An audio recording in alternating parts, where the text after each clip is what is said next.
पहली बात यह है कि जब हम गुरु शिष्य बोलते हैं तो मन में यह बात आ जानी चाहिए कि ब्रह्म विद्या हमको किसी गुरु से ही सीखनी चाहिए।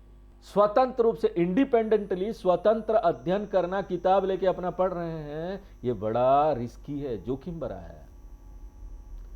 देखिए, अगर मैं कोई चीज नहीं समझ पा रहा हूं तो कोई बात नहीं, इसमें सिर्फ आपका टाइम गया। लेकिन अगर मैं कोई चीज गलत समझ लेता हूं तो बड़ी समस्या होती है, और बाद में जाता हूं किसी गुरु के पास तो गुरु को ना डबल मेहनत होती है, क्योंकि एक तो पढ़कर हमने गलत समझ लिया, इसलिए गुरु को पहले उसको मिटाना पड़ेगा, मिटा के आपके दिमाग को खाली करना पड़ेगा, वो एक प्रोसेस हो जाए, और उसके बाद फ्रेश लिखना पड़ेगा। इसलिए देखो, जब गुरु शिष्य बोलते हैं ना, तो हमको ऐसे चीज गुरु से ही सीखना चाहिए।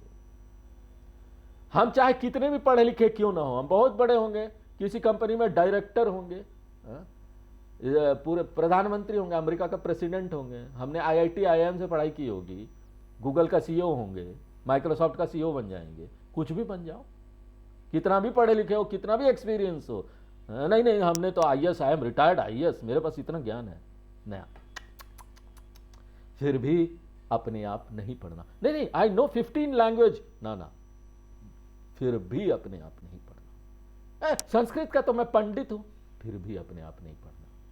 छांदोग्य उपनिषद, बृहदारण्यक उपनिषद में हम देखते हैं, उसमें कौन छात्र है मालूम? नारद जी। नारद जी को क्या ज्ञान नहीं था? इस संसार का एवरीथिंग ही नोज, फिर भी वो गुरु के पास जाते हैं। इसलिए आप कितना भी विद्वान कोई क्यों ना हो, जितने भी बड़े संस्कृत के महापंडित क्यों ना हो, जितने भी बड़े वेद पाठी क्यों ना हो, वेद जानते हो, लेकिन जब आप वेदांत में आते हैं ना, ब्रह्म को जानने, कभी भी अपने आप मत पढ़िए, स्वतंत्र रूप से अध्ययन मत कीजिए। हम देखते हैं यहां पर कि कोई शिष्य है जो बड़ी हम्बली, विनम्रता पूर्वक गुरु के पास गया था,